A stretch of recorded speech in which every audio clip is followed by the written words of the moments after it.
ಪಾರು ಅಕ್ಕ, ಪಾರು ಅಕ್ಕ, ಪಾರು ಅಕ್ಕ, ಪಾರು ಏನಾಯ್ತಕ್ಕ? ಪಾರು ಏನಾಯ್ತು ಪಾರು? ಇದು ಏನ್ ಪಾರು ಸಿದ್ಧಿಸ್ತಾ ಬಿಟ್ಟಲ್ಲ? ತಗೋ ನೀರು ಕುಡಿ.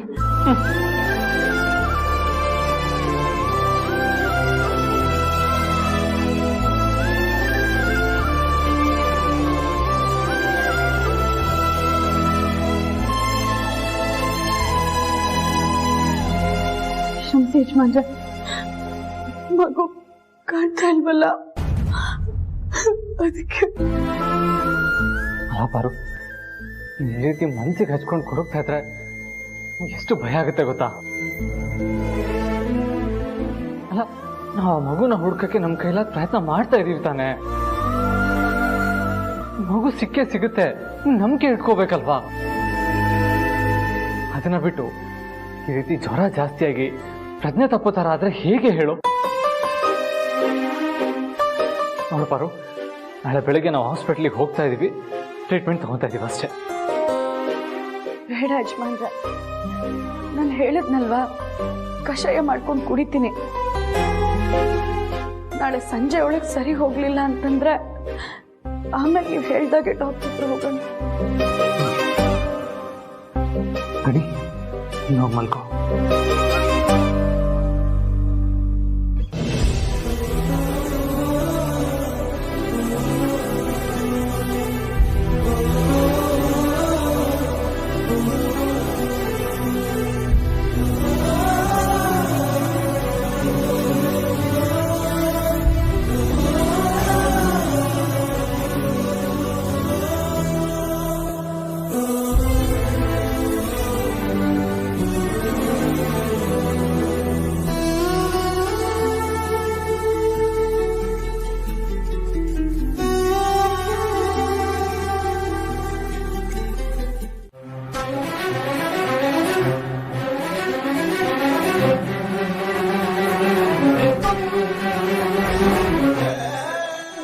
ಮಗು ಎಲ್ಲೇ ಇದ್ರು ಆದಷ್ಟು ಬೇಗ ಭಾವ ಹುಡ್ಕೊಂಡು ಕರ್ಕೊಂಡು ಬಂದೇ ಬರ್ತಾರೆ. ಆದ್ರೆ ನಾನು ಹೆತ್ ಮಗು ಅಕ್ಕ, ಒಂದು ಕ್ಷಣ ನನ್ನ ಕಣ್ಮುಂದೆ ಇಲ್ಲ ಅಂದ್ರು ನನಗ್ ಸಹಿಸ್ಕೊಳಕ್ ಆಗಲ್ಲ.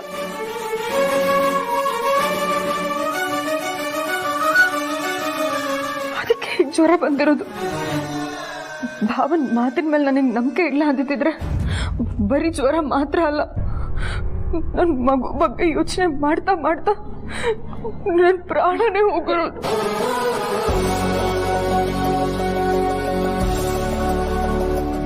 ಇದೇ ಕೊನೆ ಜನನೇ. ಇನ್ನೊಂದ್ಸಲ ಪ್ರಾಣ ಹೋಗೋ ಮಾತಾಡಿದ್ರೆ ನಾನಂತೂ ಸುಮ್ಮನೆ ಇರೋದಿಲ್ಲ.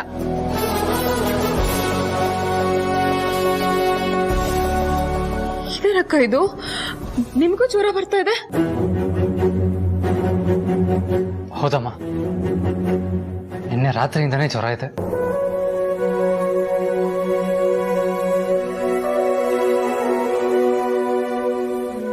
ಹಾಸ್ಪಿಟಲ್ಗೆ ಹೋಗೋಣ ಅಂತ ಹೇಳಿದೆ. ಬೇಡ, ಕಷಾಯ ಕುಡ್ತೀನಿ ಸರಿ ಹೋಗುತ್ತೆ ಅಂತ ಅಂದ್ರು. ಆಮೇಲೆ ಕಷಾಯನೂ ಕುಡ್ದಿಲ್ಲ.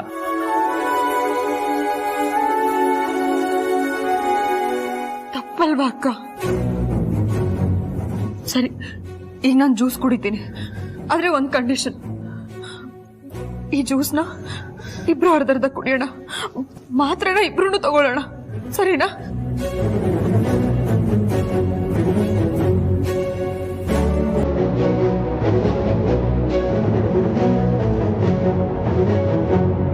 ತಗೋ.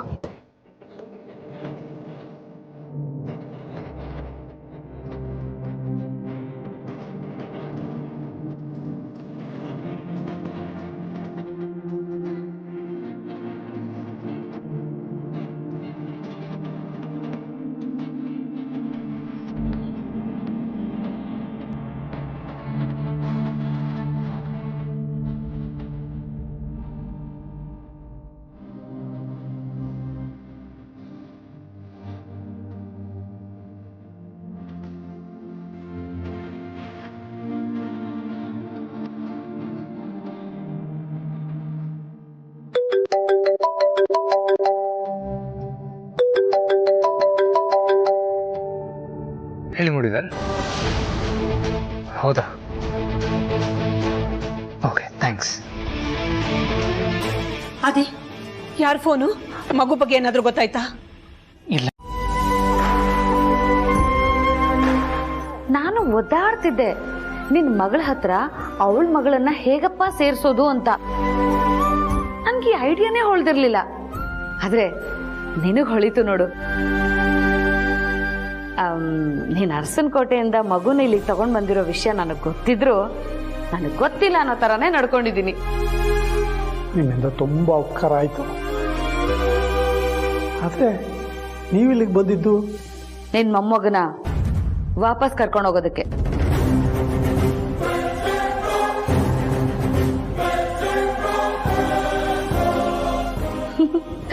ಹಾಗ್ ಮಾತ್ರ ಅನ್ಕೋಬೇಡ. ಮಗುನ ಹೇಗ್ ನೋಡ್ಕೊಳ್ತಿದ್ಯಾ ಅಂತ ಸ್ವಲ್ಪ ಟೆನ್ಷನ್ ಇತ್ತು, ಅದಕ್ಕೆ ನೋಡೋಣ ಅಂತ ಬಂದೆ. ಮತ್ತೆ ಮಗು ಜೊತೆ ಒಂದು ಹೆಣ್ಜೀವ ಇರ್ಬೇಕಲ್ವಾ? ಹನುಮಂತು, ನಿನ್ ಮುಂದಿನ ಪ್ಲಾನ್ ಏನು? ಈ ಮಗುನ ಕರ್ಕೊಂಡು ಬಂದಾಗ ಯಾವ ಸ್ಪಷ್ಟತೆನೂ ಇರಲಿಲ್ಲ. ಆದರೆ ಈಗಿದೆ. ಈ ನನ್ನ ಮೊಮ್ಮಗು ಅರಸನಕೋಟೆ ಗೇಟ್ ಒಳಗಡೆ ಹೋಗಬೇಕು ಅಂದರೆ ಅದು ಪಾರ್ವತಿ ಮಗು ಅಂತ ಗೊತ್ತಾದ ಮೇಲೇನೆ.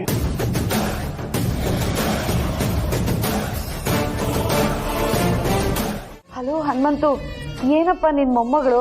ನಿನ್ ಮಗಳಾದ್ರೆ ಏ ಅಂತ ನಾನು ಜೋರ್ ಮಾಡಿದ ತಕ್ಷಣ ಸುಮ್ಮನಾಗ್ಬಿಡ್ತಾ ಇದ್ಲು. ಆದ್ರೆ ನಿನ್ ಮೊಮ್ಮಗಳು ನಾನು ಎಷ್ಟು ಸಮಾಧಾನ ಮಾಡಿದ್ರು ಸಮಾಧಾನನೇ ಆಗ್ತಾ ಇಲ್ಲ. ಅದಕ್ಕೆ ನಿನಗೆ ಫೋನ್ ಮಾಡಿದೆ, ನಿನ್ ಧ್ವನಿ ಕೇಳಿ ಆದ್ರೂ ಸಮಾಧಾನ ಆಗ್ತಾಳೇನೋ ಅಂತ. ಇರು, ಲೌಡ್ ಸ್ಪೀಕರ್ ಇಡ್ತೀನಿ. ಇದ್ಯಾ ಮುದ್ದು ಬಂಗಾರು, ಅಳ್ಬಾರ್ದಮ್ಮ, ಅಳ್ಬೇಡ ಕಂದ, ಅಳ್ಬೇಡ.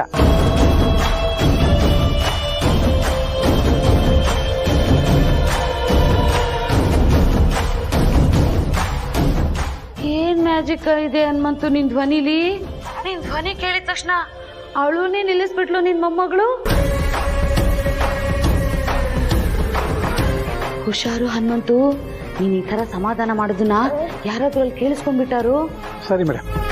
ಇನ್ನು ಬೆಳಗಾಗವರೆಗೂ ನಿನ್ ಮೊಮ್ಮಗಳ ಜವಾಬ್ದಾರಿ ನಂದು. ನೀನ್ ಏನು ಯೋಚನೆ ಮಾಡ್ದೆ, ನಿನ್ ಮಗಳಿಗೆ ನೀನ್ ಸಮಾಧಾನ ಹೇಳು, ಸರಿನಾ? ಹಾ ಹನುಮಂತು, ಬೆಳಗ್ಗೆ ಬೇಗ ಬಂದ್ಬಿಡು, ಸರಿನಾ? ಸರಿ ಮೇಡಮ್.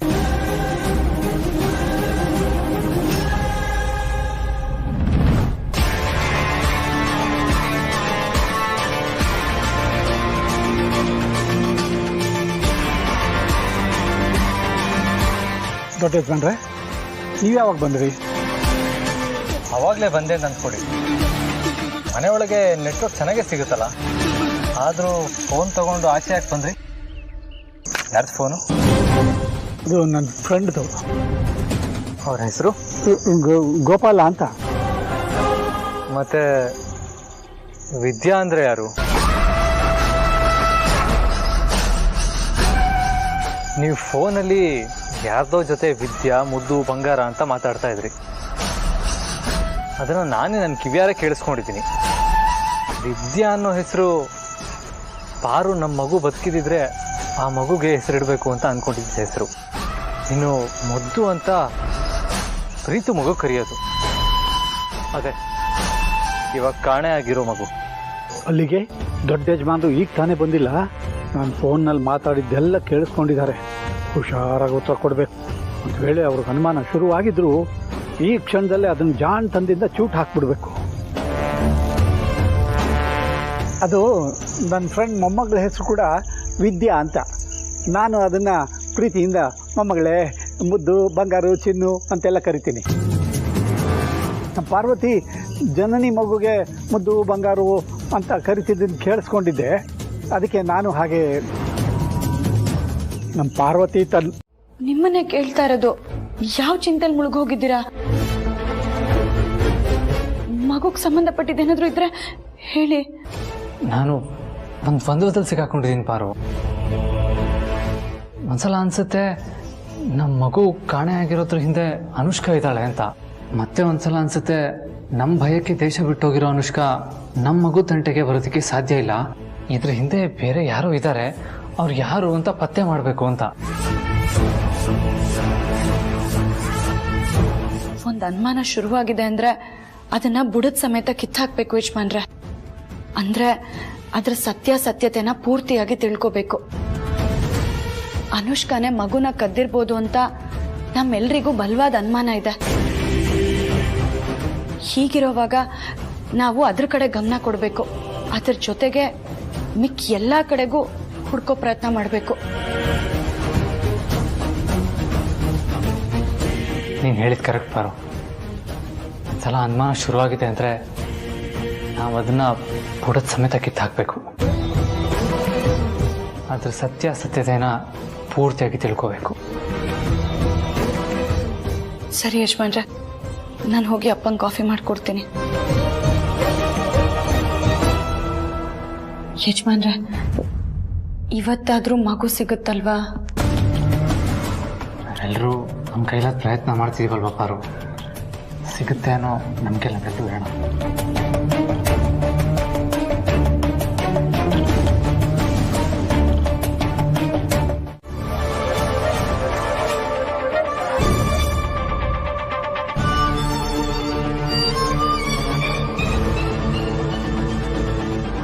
ಸಾರ್ತಿನೇ ಜನನಿ ಮಗುನ ತಗೊಂಡೋಗಿರ್ಬೋದು ಅನ್ನೋದು ಅವ್ರ ಪ್ರತಿ ನಡವಳಿಕೆಯಲ್ಲೂ ಸ್ಟ್ರಾಂಗ್ ಆಗ್ತಾ ಇದೆಯಲ್ಲ.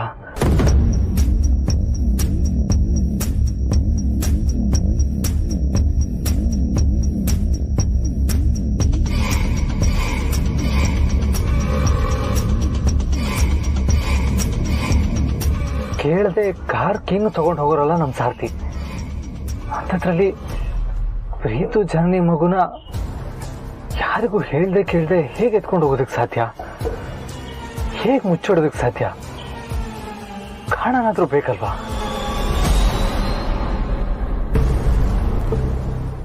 ಆದ್ರೆ ನಿನ್ನೆ ಸಾರ್ತಿ ನಡ್ಕೊಂಡಿದ್ದ ನಡವಳಿಕೆ ಅನುಮಾನ ತರೋ ಥರ ಇತ್ತು.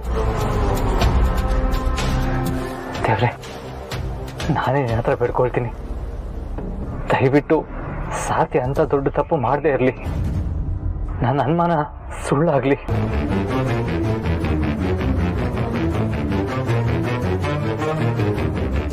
ಇಲ್ಲೇ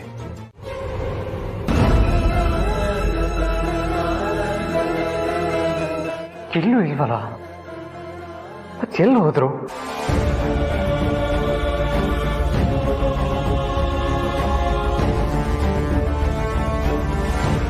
ದೇವ್ರೆ, ಸಾರ್ತಿನ ನಮ್ಮಪ್ಪನಷ್ಟೇ ನಾನು ಚಿಕ್ಕ ವಯಸ್ಸಿಂದ ಗೌರವಿಸ್ತಾ ಪ್ರೀತಿಸ್ತಾ ಬಂದಿದ್ದೀನಿ. ಆದರೆ ಈಗ ಸಾರ್ತಿನೇ ನಮ್ಮ ಮನೆ ಮಗುನ ಕರ್ಕೊಂಡು ಬಂದಿರ್ಬೋದ ಅನ್ನೋ ಅನುಮಾನ ಶುರುವಾಗಿದೆ. ಆ ಅನುಮಾನ ಸುಳ್ಳಾಗ್ಲಿ ಅನ್ನೋದೇ ನನ್ನ ಆಸೆ. ಆ ಅನುಮಾನ ಸುಳ್ಳಾಗಿದ್ರು ಸಾರ್ತಿ ಮೂಲಕನೇ ನನಗೆ ಅರ್ಥ ಮಾಡಿಸು. ನಿಜ ಆಗಿದ್ರು ಕೂಡ ಆಗ ನನಗೆ ನನ್ನ ಮುಂದಿನ ನಿರ್ಧಾರ ತಗೊಳ್ಳೋದಕ್ಕೆ ಅನುಕೂಲ ಆಗುತ್ತೆ. ಹನುಮಂತು, ನಿನ್ ಮೊಮ್ಮಗಳಿಗೆ ತೊಟ್ಲಂತೂ ಕಟ್ಟಿದ್ದಾಯ್ತು. ಇನ್ ಒಳ್ಳೆ ನಿದ್ದೆ ಮಾಡ್ತಾಳೆ ಅವಳು. ಸರಿ, ನಾನಿನ್ ಬರ್ತೀನಿ. ನೋಡ ಪುಟ್ಟಜ್ಜಿಗೆ ತಾತ ಮಾಡು, ತಾತ ಮಾಡು. ಪುಟ್ಟಿ, ಬರ್ತೀನಿ ಕಣೆ.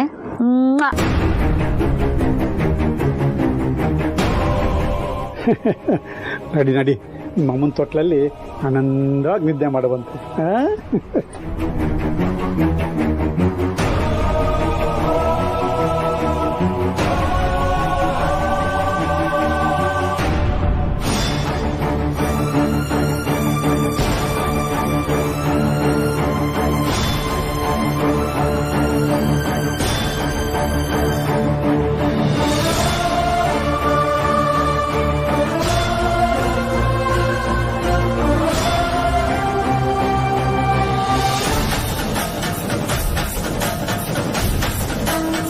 ದಾಮಿನಿ ಚಿಕ್ಕಮ್ಮ ಇಲ್ಲೇ ಯಾಕೆ ಹೋಗ್ತಾ ಇದ್ದಾರೆ? ಮನೆಯಲ್ಲಿ ನನ್ನ ಫ್ರೆಂಡ್ ಮಗು ಹುಷಾರಿಲ್ಲ, ಹೋಗಿ ಬರ್ತೀನಿ ಅಂತ ಹೇಳಿ ಬಂದ್ರಲ್ಲ.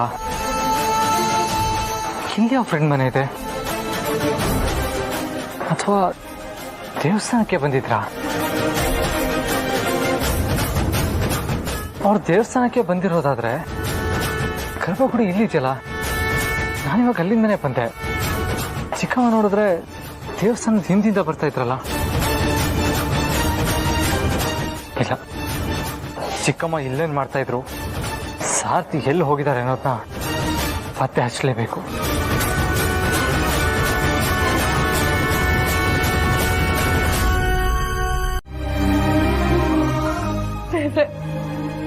ಮಗುನ ಕಾಪಾಡು. ಅದಕ್ಕೆ ಯಾವ ಅಪಾಯನೂ ಆಗದೆ ಇರೋ ಥರ ನೋಡ್ಕೊ. ಬೇಕಾದ್ರೆ ನನ್ನ ಪ್ರಾಣ ತಗೋ. ನನ್ನ ಮಗುನ ಸುರಕ್ಷಿತವಾಗಿ ಮನೆಗೆ ತಲುಪಿಸಪ್ಪ ತಂದೆ.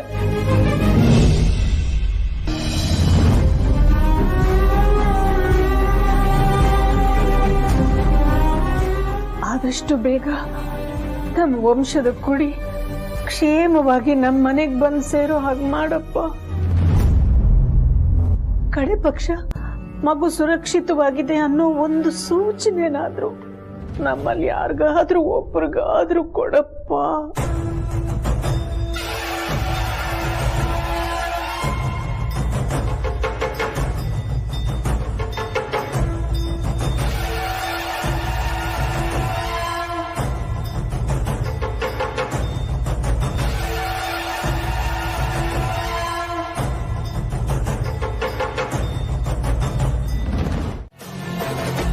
ನಾನ್ ನಂಬಿದ ಸಾರ್ಥಿ, ನಮ್ಮ ಅಪ್ಪ ಅಮ್ಮನಷ್ಟೇ ಗೌರವಿಸ್ತಿದ್ದ ನನ್ನ ಸಾರ್ಥಿ ಇಂಥ ಒಂದು ತಪ್ಪು ಕೆಲಸ ಮಾಡಿದ್ದಾರೆ ಅನ್ನೋದನ್ನ ನನಗೆ ಅರಗಿಸ್ಕೊಳ್ಳೋದಕ್ಕೆ ಆಗ್ತಾ ಇಲ್ಲ. ನಂಬಿದವರು ಕತ್ಕೊಯ್ದ್ರೆ ಆಗೋ ಆಘಾತನ ಯಾವತ್ತು ಚೇತರಿಸ್ಕೊಳಕ್ಕಾಗಲ್ಲ ಅಂತ ಹೇಳ್ತಾರೆ. ಅಂತ ಶಾಕಲ್ಲಿ ನಾನು ಇವಾಗಿದ್ದೀನಿ. ನಮ್ಮ ಇಡೀ ಕುಟುಂಬ ನಿಮ್ಮನ್ನ ಅತಿಯಾಗಿ ನಂಬಿತ್ತು. ಆದ್ರೆ ನೀವು ಇವತ್ತು ಅಂತ ನಂಬಿಕೆನ ಕಳ್ಕೊಂಡಿದ್ದೀರಿ. ಇನ್ಮೇಲೆ ನಾನಂತೂ ಈ ಮಗು ಮೇಲೆ ನಿಮ್ ನೆರಳು ಬೀಳೋದಕ್ಕೂ ಬಿಡಲ್ಲ. ಬಂದ್ರೆ ಒಂದ್ ನಿಮಿಷ, ನಾನು ಈ ಮಗುನ ಜನನಿಗೆ ಕೊಡಬೇಡಿ ಅನ್ನೋದಕ್ಕೆ ಕಾರಣ ಇದೆ. ಏನು? ಏನ್ ಕಾರಣ?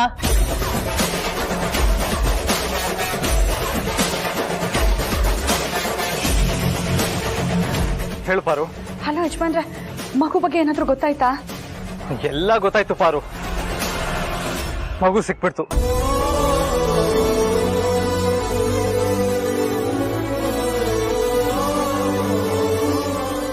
ಏನಂದ್ರೆ ಮಗು ಸಿಕ್ತಾ? ನಿಜ ಹೇಳ್ತಿದ್ದೀರ ತಾನೆ? ಹೌದು ಪಾರು. ಈಗ ನಮ್ಮ ಮನೆ ಮಗು ನನ್ನ ಕೈಲೇ ಇದೆ.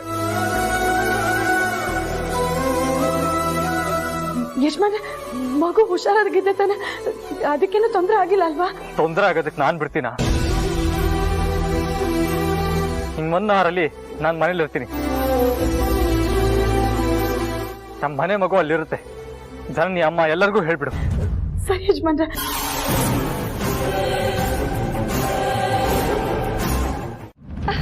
ಅದಕ್ಕೆ ನನ್ ಮಗುಗೆ ಆರ್ತಿ ಸಿದ್ಧತೆ ಮಾಡ್ಕೊಂಡಿದ್ದಾಯ್ತು. ಅಖಿಲ, ನಾನು ಫ್ಯಾಮಿಲಿ ಡಾಕ್ಟರ್ ಫೋನ್ ಮಾಡಿ ಬರಕ್ ಹೇಳಾಯ್ತು. ಬಿಸಿನೀರ್ ಕಾಯ್ದಕ್ಕೆ ಹಾಕಾಯ್ತು. ಬಂದ್ಮೇಲೆ ನನ್ ಮಗುಗೆ ಹಾಲು ಬಿಸಿ ಮಾಡಿ ಬಾಟ್ಲಿಗೆ ಹಾಕಿಟ್ಟಿದ್ದಾಯ್ತಂತೆ. ಬರ್ತಿದ್ ಹೋಗಿ ಕುಡ್ಸೋದಷ್ಟೇ.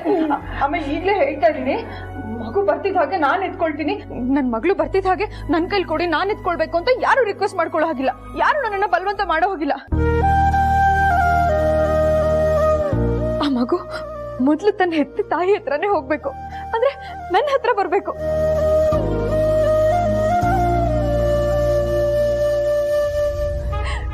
ನನ್ ಮಗುಗೆ ಹೊಟ್ಟೆ ತುಂಬಾ ಹಾಲು ಕೊಡ್ಸಿ ಅದು ಸಾಕು ಅನ್ನೋಷ್ಟು ಅದನ್ನ ಎತ್ಕೊಂಡು ಮುದ್ದಾಡದ ಮೇಲೆನೆ ನಿಮ್ಗೆಲ್ರಿಗೂ ಅವಕಾಶ ಕೊಡೋದು. ಈಗ್ಲೇ ಹೇಳಿದೀನಿ. ಸರಿ ಸರಿ, ಒಟ್ನಲ್ಲಿ ನಮ್ಮ ಮಗು ನಮ್ಮ ಮನೆಗೆ ಸುರಕ್ಷಿತವಾಗಿ ಬಂದು ಸೇರ್ತಿದ್ಯಲ್ಲ, ಸಾಕು.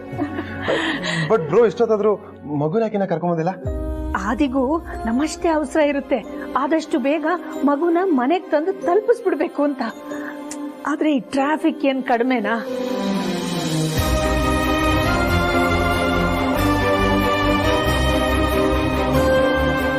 ಗಂಟೆ ಅನ್ನೋದು 1.5 ಗಂಟೆ ಆಗುತ್ತೆ. ಬರ್ತಾನೆ, ಬೇಗ ಬರ್ತಾನೆ.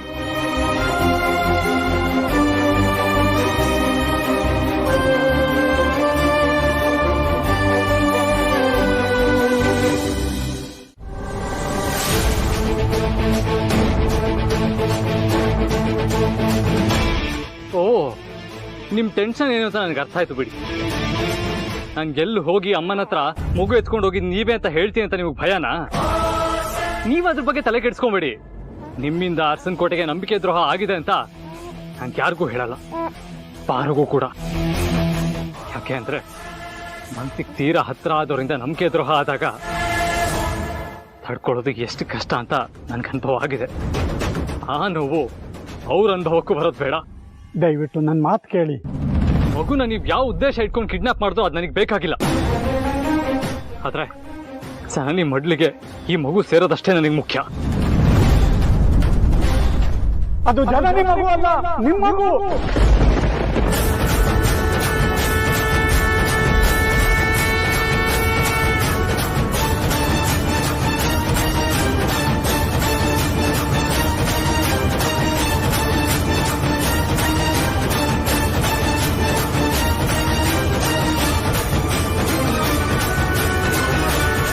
ಇದು ಪಾರ್ವತಿ ಜನ್ಮ ಕೊಟ್ಟ ಮಗು, ನನ್ನ ಮೊಮ್ಮಗು. ಅವಳ ಮಗುವಾಗೆ ಬೆಳಿಬೇಕು ಅಂತ ನಾನಿಷ್ಟೆಲ್ಲ ಬಡ್ದಾಡಿದ್ದು. ಅದಕ್ಕೆ ಈ ಮಗುನ ಹೊತ್ಕೊಂಡು ಹೋಗಿದ್ದು. ಸಾತಿ, ಯಾರ ಹತ್ರ ಸುಳ್ಳು ಹೇಳೋದು ಕಲ್ತ್ಕೊಂಡ್ರಿ?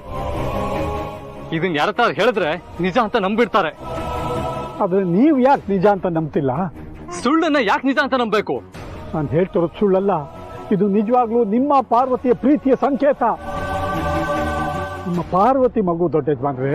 ನಮ್ಮ ಮಗು ಯಾಕೆ ಜನನಿ ಮಗುವಾಗಿ ಅರ್ಪಣಕೋಟೆ ಸೇರುತ್ತೆ? ನಿಮ್ಮ ಮರ್ಯಾದಿನ ಉಳಿಸ್ಕೊಳ್ಳೋದಕ್ಕೆ ಇಲ್ದೇ ಇರೋ ಕಥೆನೆಲ್ಲ ಕಟ್ಬೇಡಿ, ಇರೋ ಗೌರವವನ್ನು ಕಳ್ಕೋಬೇಡಿ.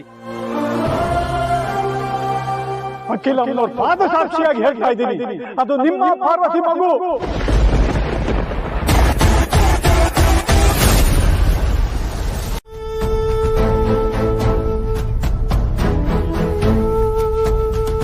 ನಮ್ಮ ಮದುವೆ ಆದಾಗಿಂದ ಯಾರು ಕೆಲ್ಸಕ್ಕೆ ಸೇರಿರೋ ವಿಷಯ ಬಿಟ್ರೆ ಬೇರೆ ಎಲ್ಲ ವಿಷಯ ನನ್ನ ಹತ್ರ ಡಿಸ್ಕಸ್ ಮಾಡಿದಾಳೆ. ನಾನು ಒಪ್ಪಿಗೆ ಇದೆ ಅಂದಮೇಲೆ ಅವಳೆಲ್ಲ ವಿಷಯದಲ್ಲೂ ಮುಂದುವರೆದಿರೋದು.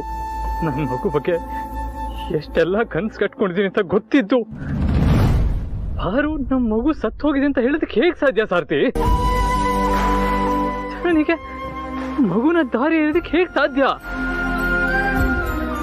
ಅದೆಲ್ಲ ಹೋಗ್ಲಿ, ನಿಮ್ಗೆ ಈ ವಿಷಯ ಗೊತ್ತಿದ್ದು ನನ್ನಿಂದ ಈ ವಿಷಯ ಯಾಕೆ ಮುಚ್ಚಿಟ್ರಿ? ಯಾಕೆ ಅಂದ್ರೆ ನನಗೂ ವಿಷಯ ಗೊತ್ತಾಗಿದ್ದು ನೀವು ಮನೆ ಬದಲಾಯಿಸೋದಕ್ಕೆ ಹೊರಟ್ರಲ್ಲ ಆ ದಿನ. ಒಬ್ಬರ ಜೀವನಕ್ಕಿಂತ ಭಾಷೆ ದೊಡ್ಡದಲ್ಲ. ನಿಮ್ಮ ಕೈ ಮುಗಿತೀನಿ, ಅದೇನು ಅಂತ ಹೇಳಿ. ಈಗ ಜನನಿ ಹತ್ರ ಇರೋ ಮಗು ಜನನಿ ಹತ್ರ ಇರೋದೆ ನಿನ್ ಮಗಳು ಪಾರ್ವತಿ ಹೆತ್ತ ಮಗು.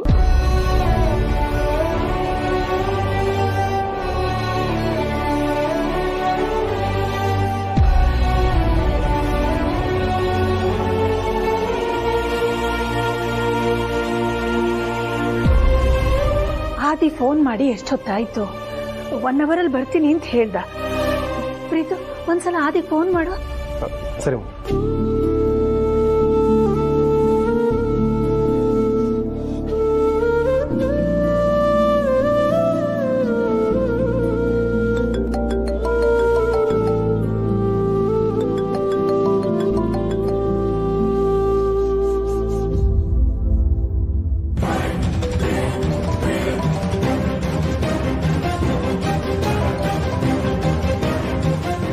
ಕಾಲ್ ರಿಸೀವ್ ಮಾಡ್ತಿಲ್ಲ. ಮೋಸ್ಟ್ಲಿ ಇಲ್ಲೇ ಹತ್ತಿರದಲ್ಲಿರಬೇಕು, ಅದಕ್ಕೆ ಕಾಲ್ ರಿಸೀವ್ ಮಾಡ್ತಿಲ್ಲ. ಯಾವ ರೂಟಲ್ಲಿ ಬರ್ತಿದ್ರೆ ಅಂತ ಬೇರೆ ಹೇಳಿಲ್ವೇ? ಈಗ ಹೇಳಿದ್ರೆ ನಾನೇ ಕಾರಲ್ಲಿ ಹೋಗಿ ಕರ್ಕೊಂಡ್ಬಂದ್ಬಿಡ್ತಿದ್ದೆ.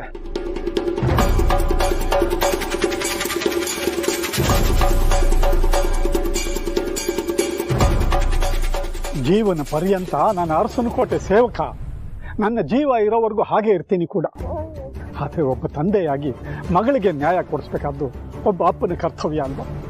ದಯವಿಟ್ಟು ನೀವು ನಿಮಗೆ ಅನ್ಯಾಯ ಮಾಡಿಕೊಳ್ಳದೆ ಅದಕ್ಕೆ ಅವಕಾಶ ಮಾಡಿಕೊಡಿ. ನೀವು ಪಾರ್ವತಿ ದಾರಿನೇ ಹಿಡಿಬೇಡಿ.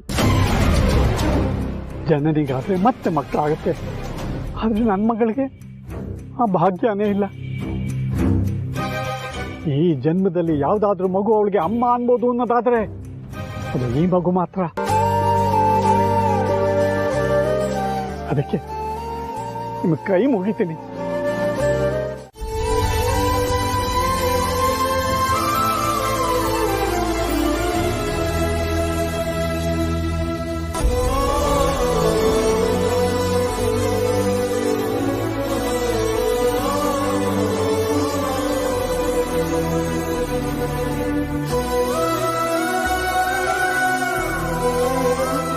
ಎಲ್ಲ ಗೊತ್ತಾಯ್ತು ಪಾರು, ಮಗು ಸಿಕ್ಬಿಡ್ತು.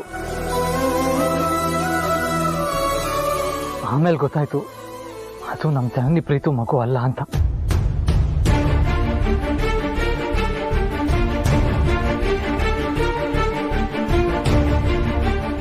ಅಕ್ಕ ಅಳ್ಬೇಡ್ವೆ, ವಿಷಯ ಗೊತ್ತಾಯ್ತು. ಭಾವ ಮಗುನ ಕರ್ಕೊಂಡು ಮನೆಗೆ ಬರಲಿಲ್ವಂತೆ. ಬೇರೆ ಯಾವುದೋ ಮಗು ನೋಡಿ ಅದೇ ಜನನಿ ಅಕ್ಕನ ಮಗು ಅಂತ ಕನ್ಫ್ಯೂಸ್ ಆದ್ರಂತೆ. ಕಳ್ಬೇಡ ಅಕ್ಕ, ಭಾವ ಮತ್ತೆ ಹುಡ್ಕೋದಕ್ಕೆ ಹೋಗಿದ್ದಾರೆ ಅಲ್ವಾ, ಮಗುನ ಕರ್ಕೊಂಡೆ ಅವ್ರ ಮನೆಗೆ ಬರೋದು. ಸಮಾಧಾನ ಮಾಡ್ಕೊಳೆ.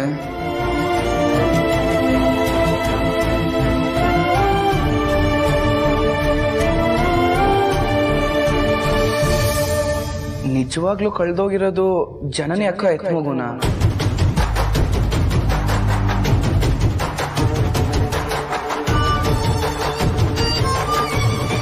ಅಲ್ಲ, ಆಸ್ಪತ್ರೆಯಲ್ಲಿ ನಿನ್ ಮಗು ಹೋದಾಗ್ಲೇ ನೀನ್ ಇಷ್ಟೊಂದು ಅಳ್ಳಿಲ್ಲ. ಇವಾಗ ಜನನಿ ಅಕ್ಕನ ಮಗು ಕಳ್ದೋಗಿರೋದಕ್ಕೆ ಹಿಂಗ್ ಅಳ್ತಿದ್ಯಲ್ಲ, ಅದಕ್ಕೆ ಕೇಳ್ದೆ. ನೀನ್ ನಿನ್ ಮಗು ಕಳ್ಕೊಂಡಿರೋ ದುಃಖನ ಮರೆಯೋಷ್ಟು ಚೆನ್ನಾಗಿ ನೋಡ್ಕೋಬೇಕು ಅಂತ ಅಪ್ಪ ಹೇಳಿದ್ದಾರೆ. ಆದ್ರೆ ನೀನ್ ನೋಡಿದ್ರೆ ಜನನಿ ಅಕ್ಕ ಮಗು ವಿಷಯನ ಇಷ್ಟೊಂದು ಮನ್ಸಿಗೆ ಹಚ್ಕೊಂಡಿದ್ಯಲ್ಲ ಅಕ್ಕ. ನೀನ್ ಇಷ್ಟೊಂದು ಜೋರಾಗಿ ಬಿಕ್ಕಿ ಬಿಕ್ಕಿ ಅಳ್ತಿದ್ರೆ ನನಗ್ ಭಯ ಆಗಲ್ವಾ? ಭಾವಂಗ್ ಗೊತ್ತಾದ್ರೆ ಮಗುನ ಹುಡ್ಕೋದ್ರ ಜೊತೆಗೆ ನಿನ್ ಚಿಂತೆನೂ ಆಗಲ್ವಾ? ಸಮಾಧಾನ ಮಾಡ್ಕೊಳ್ಳೆ ಪ್ಲೀಸ್. ಅವತ್ ನಿನ್ ಮಗು ಕಳ್ಕೊಂಡಾಗ ಸಮಾಧಾನ ಮಾಡೋದಕ್ಕೆ ಎಲ್ಲ ಇದ್ರು, ಅಪ್ಪ, ಹಾದಿ ಭಾವ ಎಲ್ಲ. ಆದ್ರೆ ಇವತ್ತು ಈ ಅಪ್ಪ ಬೇರೆ ಜನನಿ ಅಕ್ಕ ಮಗು ಕಳ್ದೋಗಿದೆ ಅಂತ ಗೊತ್ತಾಗಿದ ತಕ್ಷಣ ಟ್ರೀಟ್ಮೆಂಟು ತಗೊಳ್ಳಿಲ್ಲ, ಹಾಗೆ ಮನೆಗೆ ಬಂದ್ಬಿಟ್ರು. ಆದ್ರೂ ಮನೇಲಿರಲ್ಲ, ಯಾರಿಗೂ ತೊಟ್ಲು ಕೊಡೋದಕ್ಕೆ ಅಂತ ಹೋಗಿದ್ದಾರೆ. ಮೊದ್ಲು ಫೋನ್ ಮಾಡಿ ಕರ್ಸ್ಕೋಬೇಕು.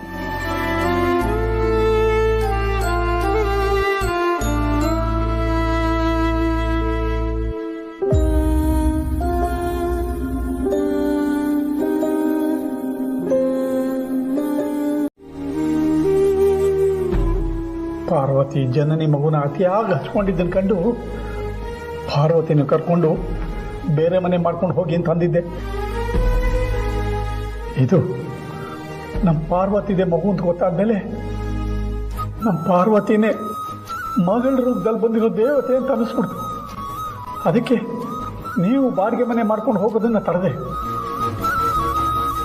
ನನ್ನ ಮಗಳು ಅರಸನಕೋಟೆ ನೆಮ್ಮದಿಗೋಸ್ಕರ ತಾನು ಹೆತ್ತ ಮಗಳನ್ನ ತ್ಯಾಗ ಮಾಡಿದ್ದಾಳೆ ಅಂದ್ಕೊಂಡು ಕೊಟ್ಟು ಭಾಷೆಗೆ ಕಟ್ಟು ಬಿದ್ದು ಕಷ್ಟಪಟ್ಟು ಸುಮ್ಮನಿದ್ದೆ. ಆದರೆ ಯಾವಾಗ ಆ ರತ್ನವೇಣಿ ನಮ್ಮ ಮನೆಗೆ ಬಂದು ಜನನಿ ಮಗು ನಾಮಕರಣಕ್ಕೆ ನಮ್ಮ ಪಾರ್ವತಿಗೆ ಬರ್ಕೊಡ್ದು ಅಲ್ಲೋ, ನನಗೆ ತಡ್ಕೊಳಕ್ಕಾಗಿಲ್ಲ. ನನ್ನ ಮಗಳ ಮಗು ನಾಮಕರಣಕ್ಕೇನೆ ಅವಳನ್ನು ಬರಬಾರ್ದು ಅಂತ ತಡೆದ್ರೆ ಹೇಗೆ? ನಮ್ಮ ಪಾರ್ವತಿ ತ್ಯಾಗಕ್ಕೆ ಅರ್ಥನೇ ಇಲ್ಲ ಅನಿಸ್ಬಿಡ್ತು ನನಗೆ. ನನ್ನ ಮಗಳಿಗೋಸ್ಕರ ನಾನು ಏನಾದರೂ ಮಾಡಲೇಬೇಕು. ಅದಕ್ಕೆ ಈ ಮಗುನೇ ಆಗಬೇಕು ಅಂತ ಅಂದ್ಕೊಂಡು ಅಲ್ಲಿಂದ ಈ ಮಗುನ ಎತ್ಕೊಂಡು ಬರೋ ತೀರ್ಮಾನ ಮಾಡಿದೆ. ದೊಡ್ಡದು ಮಾಸ್ರೆ,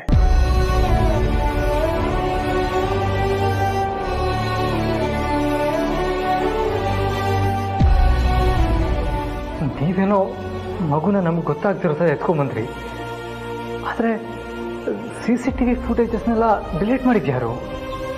ದಾಮಿನಿ ಮೇಡಮ್. ಚಿಕ್ಕಮ್ಮನ? ಹೌದು, ನಾನು ಮಗುನ ಎತ್ಕೊಂಡ್ಬಂದಿದ್ದು ಅವ್ರಿಗೂ ಗೊತ್ತು. ಅದಕ್ಕೆ CCTV ಫುಟೇಜ್ನ ಡಿಲೀಟ್ ಮಾಡಿದ್ರಂತೆ. ಅವರೇ ಇಲ್ಲಿಗೆ ಬಂದು ಹೇಳಿದ್ರು.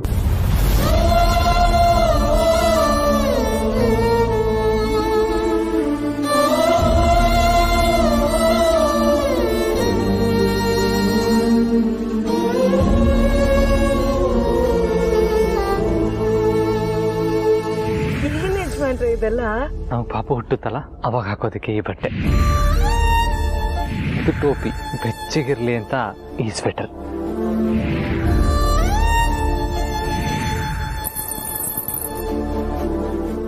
ನಮ್ಮ ಪಾಪು ಪುಟಾಣಿ ಕಾಲಿಗೆ ಈ ಕೆಚ್ಚೆ.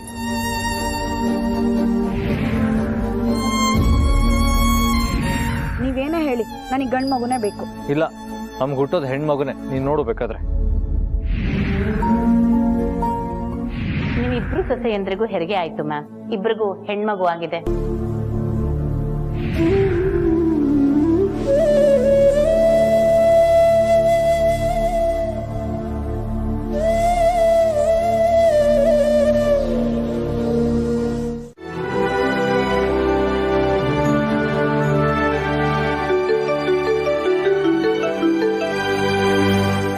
ಯಜಮಾನ್ರೆ ಮಗು ಸಿಕ್ತಾ?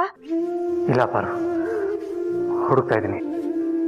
ಖಂಡಿತ ಇವತ್ ಮಗು ಸಿಕ್ಕೇ ಸಿಗುತ್ತೆ ಯಜಮಾನ್ರೆ, ಯೋಚನೆ ಮಾಡ್ಬೇಡಿ.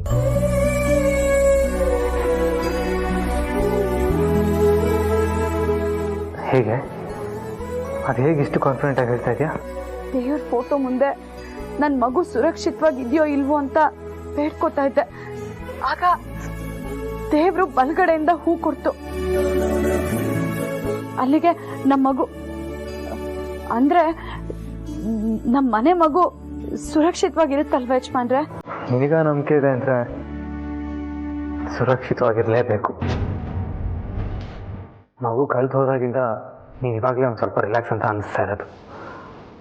ಅದೇ ನನ್ನ ನೆಮ್ಮದಿ. ಆದ್ರೆ ನನಗೆ ನೀವು ಅಂದ್ಕೊಳ್ತಿರೋಷ್ಟು ನೆಮ್ಮದಿ ಇಲ್ಲ ಯಜಮಾನ್ರೆ. ಯಾಕೆಂದ್ರೆ ಹೊರಗಡೆಯಿಂದ ಹೂ ಬಿತ್ತು, ಆ ಕ್ಷಣಕ್ಕೆ ಸಂತೋಷನೂ ಆಯ್ತು. ಆದ್ರೆ ಸ್ವಲ್ಪ ಹೊತ್ತಾಗ್ತಿದ್ದ ಹಾಗೆ ಮತ್ತೆ ಒಳಗೊಳಗೆ ಭಯ. ಆದ್ರೂ ನೀವು ಭಯದಲ್ಲಿ ಇರಬಾರ್ದು ಅಂತ ಹೂ ಬಿದ್ದ ವಿಷಯನ ಹೇಳ್ದೆ ಅಷ್ಟೆ.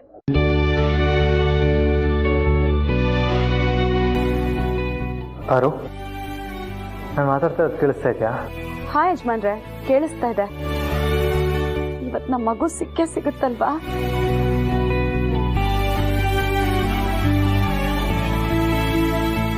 ಹೌದು, ಮಗುನ ಎಲ್ಲಿ ಹುಡುಕ್ತಾ ಇದ್ದೀರಾ? ಇಲ್ಲೇ ಸಿಟಿಯಿಂದ ಹೊರಗಡೆ. ಅಂದ್ರೆ ಅನುಷ್ಕಾ ಮಗುನ ಊರಿಂದ ಆಚೆ ತಗೊಂಡು ಹೋಗಿದ್ದಾಳಂತ ಯಾರಾದ್ರೂ ಏನಾದ್ರು ಹೇಳಿದ್ರಾ? ಇಲ್ಲ, ಹೀಗೆ ಹುಡುಕ್ತಾ ಇದ್ದೀನಿ ಅಷ್ಟೇ. ಹೀಗೆ ಹುಡುಕ್ತಿದ್ದೀನಿ ಅಂದ್ರೆ ಏನ್ ಅರ್ಥ ಯಜಮಾನ್ರೆ? ಈಗ ನೀವೆಲ್ಲಿದ್ದೀರಾ ಹೇಳಿ, ನಾನು ಅಲ್ಲಿಗೆ ಬರ್ತೀನಿ, ಇಬ್ರು ಒಟ್ಟಿಗೆ ಸೇರಿ ಹುಡ್ಕೋಣ.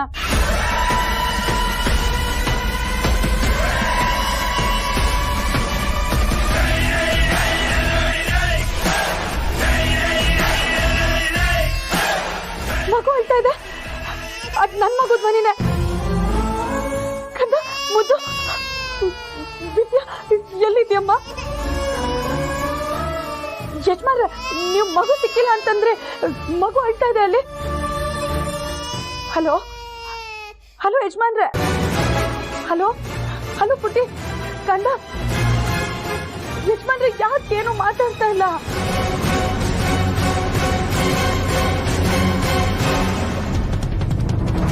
ಸಣ್ಣ ಕ್ಲೂ ಸಿಕ್ಕಿದ್ರು ನಿಮಗೆ ಇನ್ಫಾರ್ಮ್ ಮಾಡ್ತೀನಿ ಸರ್.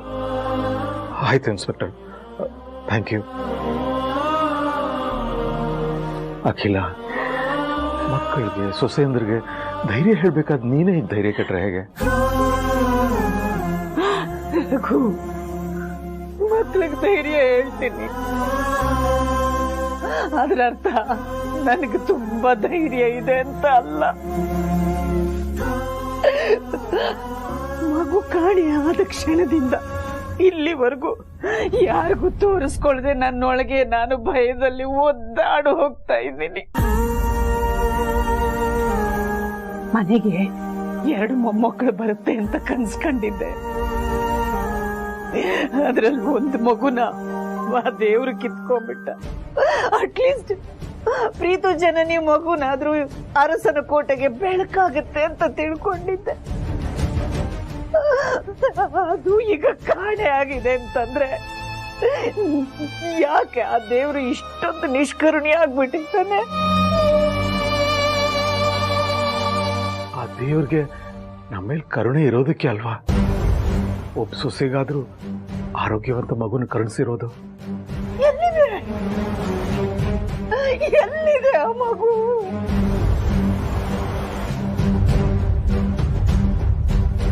ಎಷ್ಟು ಚಿಕ್ಕ ಮಗುನ ಹೆತ್ತ ತಾಯಿಯಿಂದ ದೂರ ಮಾಡೋದಕ್ಕೆ ಆ ಕಟಕಿ ಅನುಷ್ಕನ್ಗೆ ಅದು ಹೇಗಾದ್ರೂ ಮನಸ್ಸು ಬಂತೋ?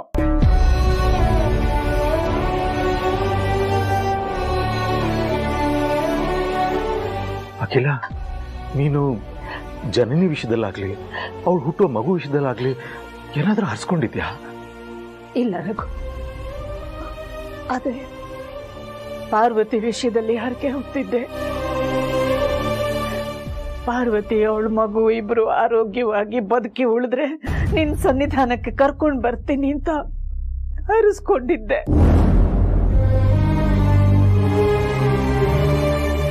ಪಾರ್ವತಿ ಮಗು ಬಗ್ಗೆ ಹರಿಸ್ಕೊಂಡಿದ್ದೆ. ಆದ್ರೆ ಹರಕೆ ತೀರ್ಸೋ ಅವಕಾಶನೇ ಆ ದೇವ್ರು ಕೊಡ್ಲಿಲ್ಲ. ಜನನಿ ಮಗು ಯಾಕೆ ಕಾಣೆ ಆಯ್ತು ಅದು ಗೊತ್ತಾಗ್ತಿಲ್ಲ ರಘು. ಅಖಿಲ, ನಮ್ಗೆ ಅರ್ಥ ಆಗದೆ ಇರೋ ಎಷ್ಟೋ ವಿಷಯಗಳು ಜೀವನದಲ್ಲಿ ನಡೆಯುತ್ತೆ. ಅದು ತಾನಾಗೆ ಅರ್ಥ ಆಗೋ ಸಮಯ ಬರೋವರೆಗೂ ನಾವು ತಾಳ್ಮೆಯಿಂದ ಕಾಯ್ಬೇಕು ಅಂತ ನೀನೇ ಹೇಳ್ತಿರ್ತೀಯಲ್ಲ. ಈಗಲೂ ಅಷ್ಟೇ ಅಖಿಲ, ಆ ಸಮಯ ಬರೋವರೆಗೂ ನೀನು ಸ್ವಲ್ಪ ಸಮಾಧಾನ ತಾಳ್ಮೆ ಕಂಡ್ಕೋತೀಯ ನನಗೋಸ್ಕರ.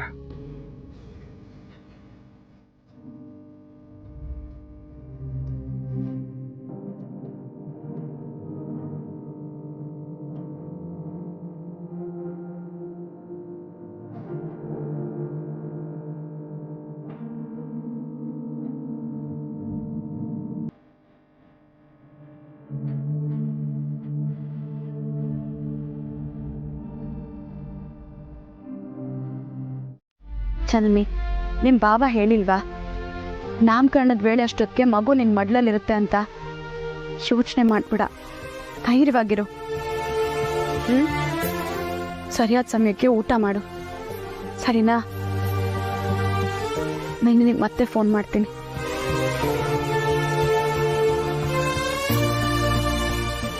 ಅಕ್ಕ, ನಿನ್ನನ್ನು ಅರ್ಥ ಮಾಡ್ಕೊಳ್ಳೋದಕ್ಕೆ ಆಗಲ್ಲ ಅಕ್ಕ. ಒಂದ್ಸಲ ಮಗು ಕಳ್ದೋದ್ರೆ ನಿನ್ ಮಗುನೇ ಕಳ್ದೋಯ್ತು ಅನ್ನೋ ಥರ ಅಳ್ತೀಯ. ಇನ್ನೊಂದ್ಸಲ ಜನನಿ ಅಕ್ಕಂಗೆ ನಿಂಗೆ ಕಳ್ದೋಗಿರೋ ಮಗು ಸಿಗುತ್ತೆ, ಏನು ಭಯ ಪಡ್ಬೇಡ ಅಂತ ನೀನೇ ಸಮಾಧಾನ ಮಾಡ್ತೀಯ. ಹೇಗ್ ಸಾಧ್ಯ ಅಕ್ಕ? ಒಬ್ಬ ತಾಯಿ ಕಷ್ಟ ಇನ್ನೊಬ್ಬ ತಾಯಿಗೆ ಮಾತ್ರ ಅರ್ಥ ಆಗೋಕ್ ಸಾಧ್ಯ. ಆದ್ರೆ ಅದ್ ಹೇಳಿದ್ರು ನಿನಗೆ ಅರ್ಥ ಆಗಲ್ಲ. ದೊಡ್ಡೋರ್ ತರ ತಲೆ ಕೆಡಿಸ್ಕೊಳ್ಳೋದನ್ನ ಬಿಟ್ಟು ಹೋಗಿ ಊಟ ಮಾಡು. ಇಲ್ಲ, ನೀನು ಊಟ ಮಾಡೋವರೆಗೂ ನಾನು ಊಟ ಮಾಡಲ್ಲ. ಗಣಿ, ನಿನಗೆ ಊಟ ಮಾಡು. ಅಪ್ಪ ಬರ್ತಿದ್ದ ಹಾಗೆ ನಾನು ಅಪ್ಪನ ಜೊತೆ ಊಟ ಮಾಡ್ತೀನಿ. ಸರಿ.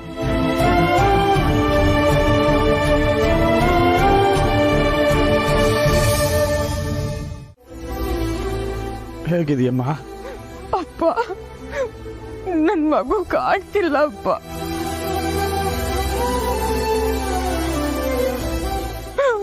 ತುಂಬಾ ಭಯ ಆಗ್ತಿದೆ. ಬದುಕಿದೀನಿ ಅಂತ ಹೇಳ್ಬೋದಷ್ಟೆ. ಅಮ್ಮವ್ರೆ, ಅದು ನಾನು ಯಾಕೆ ಬಂದೆ ಅಂದ್ರೆ, ನನ್ಗೆ ಅರ್ಥ ಆಗ್ತಿದೆ ಹನುಮಂತು. ಅರಸನ ಕೋಟೆ ಕಷ್ಟನೆಲ್ಲ ನಿನ್ ಕಷ್ಟ ಅಂತ ಅನ್ಕೊಂಡಿರೋನು ನೀನು. ಜನನಿ ಮಗು ಕಾಣೆ ಆಗಿದೆ ಅಂತ ಗೊತ್ತಾಗ್ತಿದ್ದ ಹಾಗೆ ಮಂಡಿ ಟ್ರೀಟ್ಮೆಂಟಿಗೆ ಅಂತ ಹಳ್ಳಿಗೆ ಹೋದನು ವಾಪಸ್ ಬಂದ್ಬಿಟ್ಟಿದೀಯಾ? ಮಗು ಕಾಣೆ ಆಗಿರೋದ್ರಿಂದ ನಿನಗೆ ಎಷ್ಟು ಆತಂಕ ಆಗ್ತಿದೆ ಅನ್ನೋದು ನಿನ್ ಕಣ್ಣಲ್ಲಿರೋ ಭಯ ನೋಡಿನೇ ಅರ್ಥ ಮಾಡ್ಕೊಳ್ ಬನ್ನಿ. ನೀನೇನು ಹೆದರ್ಕೋಬೇಡ, ಮಗು ಬೇಗ ಸಿಗತ್ತೆ. ಹೋಗ್, ಮನೆಗೆ ಹೋಗಿ ವಿಶ್ರಾಂತಿ ತಗೋ.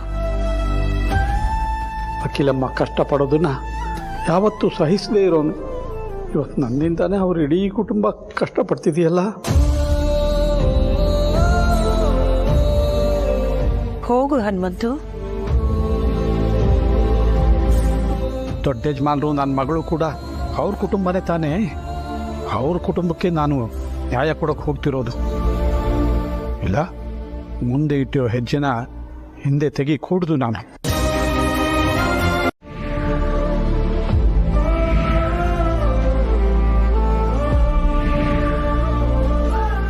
ಹೂನಮ್ಮ, ಮಗು ನೆಲದ ಮೇಲೆ ಪಾಪ ಶೀತದಿಂದ ಮಲಗಿತ್ತು. ತೊಟ್ಟಲ್ಲಿ ಹಾಕ್ತಿದ್ದಂಗೆ ತುಂಬ ಖುಷಿ ಪಡ್ತು. ಅಗತ್ಯ ಇರೋ ಮಗುಗೆ ತೊಟ್ಲು ಕೊಟ್ರೆ ನಮ್ಮ ಮಗು ಬೇಗ ಸಿಗುತ್ತೆ ಅಂತ ಹೇಳಿದ್ಯಲ್ಲಪ್ಪ. ನಮ್ಮ ಮಗು ಬೇಗ ಸಿಗುತ್ತಲ್ವಪ್ಪ? ಖಂಡಿತ ಸಿಗುತ್ತಮ್ಮ. ಆದಷ್ಟು ಬೇಗ ನಮ್ಮ ಮನೆಗೂ ಬರುತ್ತೆ, ನಂಬಿಕೆ ಇಟ್ಕೋ.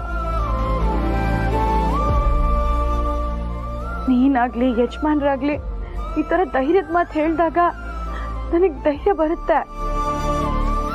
ಆದ್ರೆ ಒಂದ್ ಸ್ವಲ್ಪ ಹೊತ್ತಾಗ್ತಿದ್ದಾಗೆ ಮತ್ತೆ ಆತಂಕ ಶುರುವಾಗ್ಬಿಡುತ್ತಪ್ಪ. ಬರೀ ನನಗ್ ಮಾತ್ರ ಅಲ್ಲಪ್ಪ, ಅರ್ಸನ್ ಕೋಟೆಲ್ ಎಲ್ಲರೂ ಆತಂಕದಲ್ಲಿದ್ದಾರೆ. ಈಗ ನೀನ್ ಅಲ್ಲಿಂದನೇ ಬಂದಿಯಲ್ಲ, ನಿನಗೆ ಗೊತ್ತಾಗಿರ್ಬೇಕು ತಾನೆ. ಅತ್ತೆಯಮ್ಮ ಪದೇ ಪದೇ ಪೊಲೀಸರಿಗೆ ಫೋನ್ ಮಾಡ್ತಾ ಇದ್ರು. ಫೋನ್ ಮಾಡ್ದಾಗೆಲ್ಲ ಸಿಗ್ತಿದ್ದ ಉತ್ತರ ಮಗು ಸುಳಿವು ಸಿಕ್ಕಿಲ್ಲ ಅಂತ ಎಲ್ರಿಗೂ ಆತಂಕ ಜಾಸ್ತಿ ಆಗ್ತದೆ ಅಪ್ಪ. ಎಲ್ಲರೂ ಆತಂಕದಲ್ಲಿದ್ದಾರೆ ಅಂತ ಹೇಳಿದೆ, ಆದರೆ ಹೆತ್ತ ತಾಯಿಯಾಗಿ ಎಲ್ರಿಗಿನ ಹೆಚ್ಚು ಆತಂಕದಲ್ಲಿ ನೀನಿದೆಯಾ ಅಂತ ನನಗೆ ಗೊತ್ತಮ್ಮ.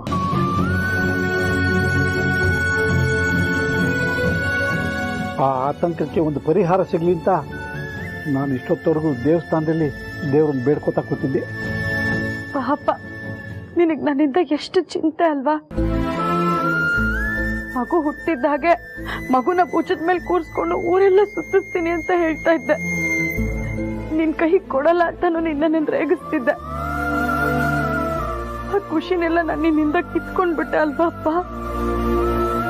ಆದ್ರೂ ಪಾಪ ಮಗು ಅರ್ಸನ್ ಕೋಟೆ ಗೇಟ್ ಒಳಗಾದ್ರೂ ಇದೆ ಅನ್ನೋ ನೆಮ್ಮದಿ ಇತ್ತು ನಿನಗೆ. ಈಗ ಅದು ಇಲ್ಲ ಅಲ್ವಾ ಅಪ್ಪ. ಹೆತ್ತ ಮಗುನ ಕಾಪಾಡ್ಕೊಳ್ಳೋದು ನನ್ನ ಕರ್ತವ್ಯ ಆಗಿತ್ತು. ಆದ್ರೆ ಈಗ ನಿನಗೆ ನನ್ನ ಮೇಲೆ ತುಂಬಾ ಕೋಪ ಬರ್ತಿರ್ಬೇಕಲ್ವಾ ಅಪ್ಪ. ನಿನ್ನದಲ್ಲದ ತಪ್ಪಿಗೆ ನಿನ್ನನ್ನ ಹೊಣೆ ಮಾಡೋಷ್ಟು ದಡ್ಡ ಅಲ್ಲಮ್ಮ ನಿಮ್ಮಪ್ಪ. ಊಟ ಮಾಡಿದ್ಯಾ?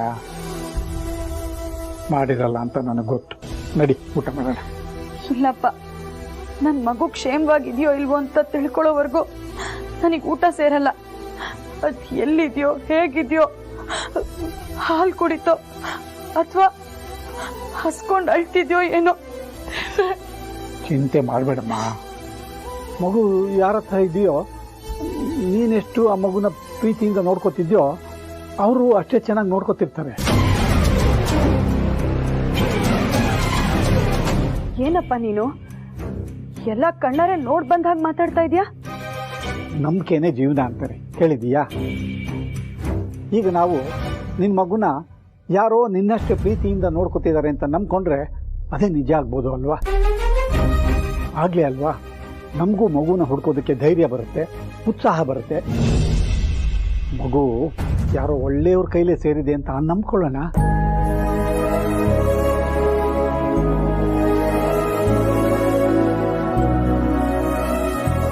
ನಿಮ್ಮ ಮಗು ಆದಷ್ಟು ಬೇಗ ಸುರಕ್ಷಿತವಾಗಿ ಮನೆಗೆ ಬಂದು ಸೇರ್ಕೊಳುತ್ತೆ ಅಂತ ಅಂದ್ಕೊಳ್ಳೋಣ.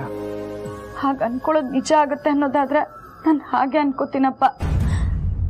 ಒಟ್ನಲ್ಲಿ ನನ್ನ ಮಗು ನನ್ನ ಮನೆಗೆ ಬಂದು ಸೇರಿದ್ರೆ ಸಾಕು. ಪಾಪ ಅಪ್ಪ, ಜನನಿ ಕಣ್ಣೀರ್ನ ನನ್ನಿಂದ ನೋಡೋದಕ್ಕಾಗ್ತಿಲ್ಲ. ನಾನು ದೊಡ್ಡ ಯಜಮಾನ್ರು ಆ ಮಗುನ ಪಾರ್ವತಿ ಹೆತ್ತು ಮಗು ಅಂತ ಅರ್ಸನ್ ಕೋಟೆಯವ್ರಿಗೆ ಗೊತ್ತು ಮಾಡೇ ಕರ್ಕೊಂಡು ಬರಬೇಕು ಅಂತ ಅನ್ಕೊಂಡಿದ್ದೀವಿ. ಆದರೆ ಇವಳು ನೋಡಿದ್ರೆ ಈಗಲೂ ಜನನಿ ಬಗ್ಗೆನೇ ಯೋಚನೆ ಮಾಡ್ತಿದ್ದಾಳಲ್ಲ.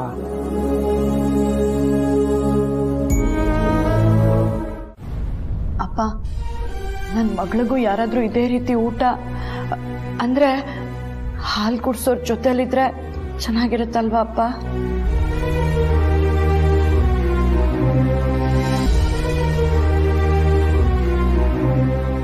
ಜಾಣೆ ಬಂಗಾರ ನೀನು. ನಿಮ್ಮ ಅಮ್ಮನ ಥರನೇ ಯಾರಿಗೂ ಕಷ್ಟನೇ ಕೊಡಲ್ಲ. ಆದರೆ ಅಮ್ಮನಷ್ಟು ತ್ಯಾಗದ ಗುಣ ನಿನಗೆ ಬೇಡ ಕಂದ. ಯಾಕೆ ಅಂದರೆ ಮುಂದೆ ನಿನಗೆ ಸುಖನೇ ಇರಲ್ಲ.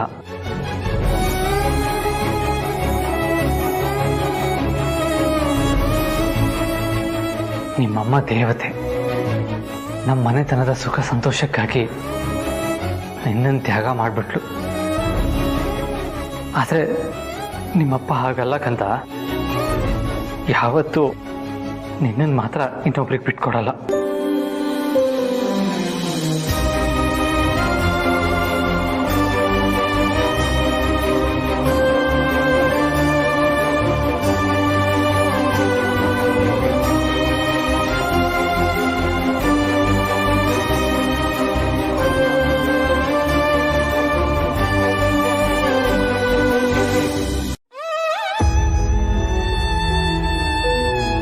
ನಾನೀಗ ಹರಕೆ ಕಟ್ಕೋತೀನಿ. ನಾನು ಕೇಳಿದ್ದನ್ನು ಮಾತ್ರ ಈಡೇರಿಸು ಸ್ವಾಮಿ.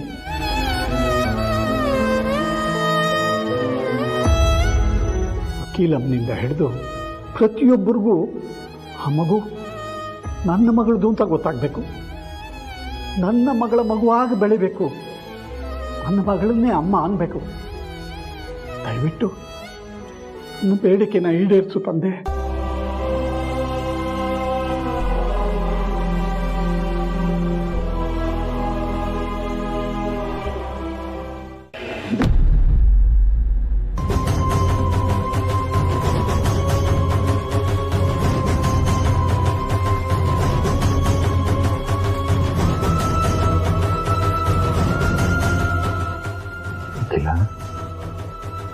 ಯಾಕೆ ಇಲ್ಲಿ ಬಂದು ಕೂತಿದ್ಯಾ?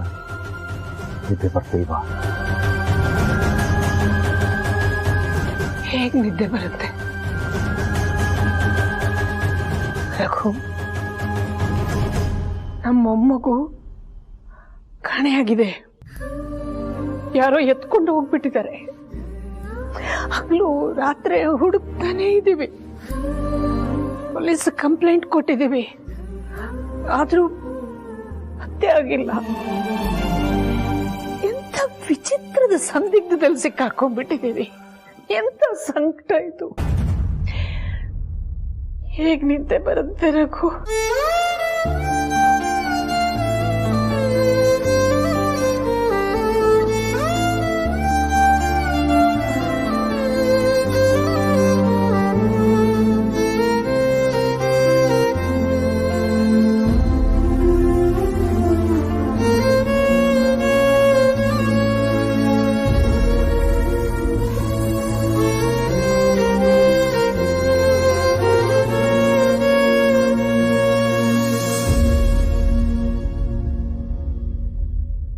ದೇವ್ರೆ,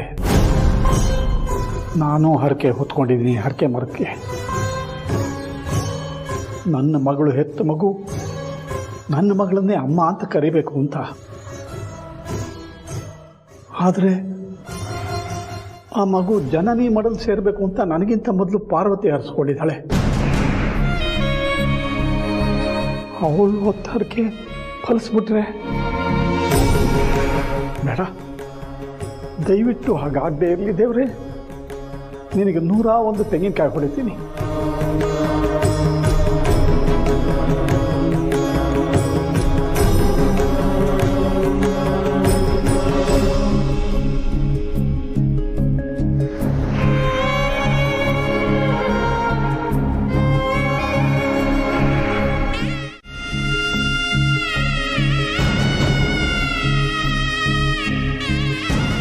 ಯಾಕಮ್ಮ ಇದು ಬಂದೆ? ನಿದ್ದೆ ಬರಲಿಲ್ವಾ? ನಿನ್ನ ಜೊತೆ ಜೋರಾಗಿ ಮಾತಾಡಿದ್ನಲ್ಲ, ಪಾಪ ಪ್ರಜ್ಞೆ ಕಾಡ್ತಿತ್ತಪ್ಪ. ಅದು ಅಲ್ಲದೆ ಮಗು ಬೇರೆ ಕಾಣ್ತಿಲ್ವಲ್ಲ, ನಿದ್ದೆ ಹೇಗೆ ಬರುತ್ತೆ ಹೇಳು? ನೀನೇನೇ ಹೇಳಿದ್ರು ನಾನು ಒಳ್ಳೇದಕ್ಕೆ ಹೇಳಿರ್ತೀಯ. ಅಂಥದ್ರಲ್ಲಿ ನಾನು ನಿನ್ನ ಜೊತೆ ಆ ರೀತಿ ಜೋರಾಗಿ ಮಾತಾಡಬಾರ್ದಾಗಿತ್ತು. ನಾನೇನಾದರೂ ತಪ್ಪಾಗಿ ಮಾತಾಡಿದ್ರೆ ದಯವಿಟ್ಟು ಕ್ಷಮಿಸ್ಬಿಡಪ್ಪ.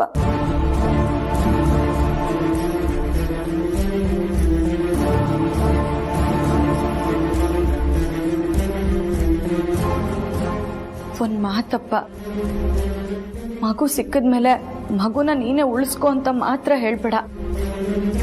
ಅದು ಜನನಿ ಮಗು, ಯಾವತ್ತಿದ್ರೂ ಜನನಿ ಹತ್ರನೇ ಇರಬೇಕು.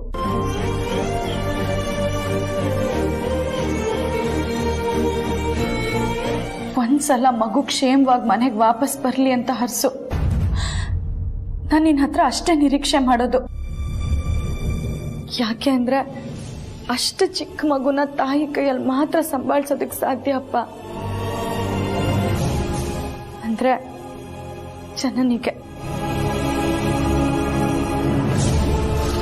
ಪಾಪ ದೊಡ್ಡ ಯಜಮಾನ್ರು ತಮ್ಮ ಮಗು ಅದು ಅಂತ ಗೊತ್ತಾದ ಖುಷಿಗೆ ನನ್ನ ಮಗಳ ಹತ್ರ ನಾನೇ ಇರ್ತೀನಿ ಅಂತ ಅಲ್ಲೇ ಉಳ್ಕೊಂಡ್ಬಿಟ್ರು. ಆದರೆ ಅವ್ರಿಗಾದರೂ ಅಷ್ಟು ಚಿಕ್ಕ ಮಗುನ ಸಂಭಾಳಿಸೋಕ್ಕಾಗುತ್ತೋ ಇಲ್ವೋ? ಅದು ಇಡೀ ರಾತ್ರಿ. ದಯವಿಟ್ಟು ಕ್ಷಮಿಸ್ಬಿಡಿ.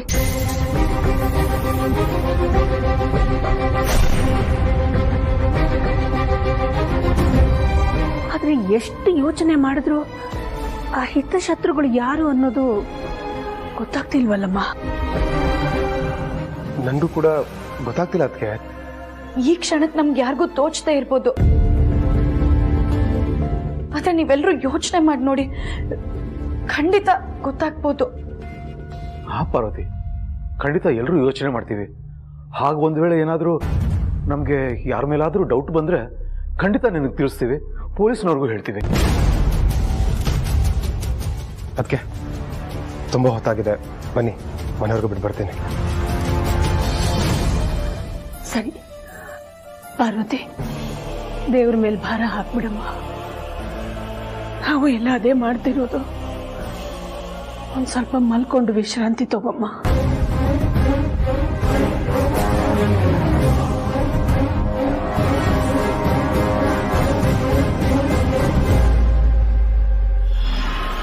ಮತ್ತೆ ಮಗುನ ಇಂಥವ್ರಿಗೆ ತಗೊಂಡು ಹೋಗಿದ್ದಾರೆ ಅಂತ ಗೊತ್ತಾದ್ರೆ ಹೇಗೂ ಕಂಡು ಹಿಡಿಬೋದಾಗಿತ್ತು. ಆದ್ರೆ ಅದೇ ದಿನದಿಂದ ದಿನಕ್ಕೆ ಕಗ್ಗಂಟಾಗ್ತಾ ಹೋಗ್ತಿದೆ. ಹೇಗತ್ತೆ ಮಗುನ ಹುಡ್ಕೋದು? ನಮ್ಮ ಮಗು ಯಾವಾಗ ನಮ್ ಕೈಗೆ ಬಂದು ಸೇರುತ್ತೆ? ಜನನಿ, ಯೋಚನೆ ಮಾಡ್ಬೇಡಮ್ಮ. ಆದಷ್ಟು ಬೇಗ ನಿನ್ ಮಗು ನಿನ್ ಕೈ ಸೇರುತ್ತೆ.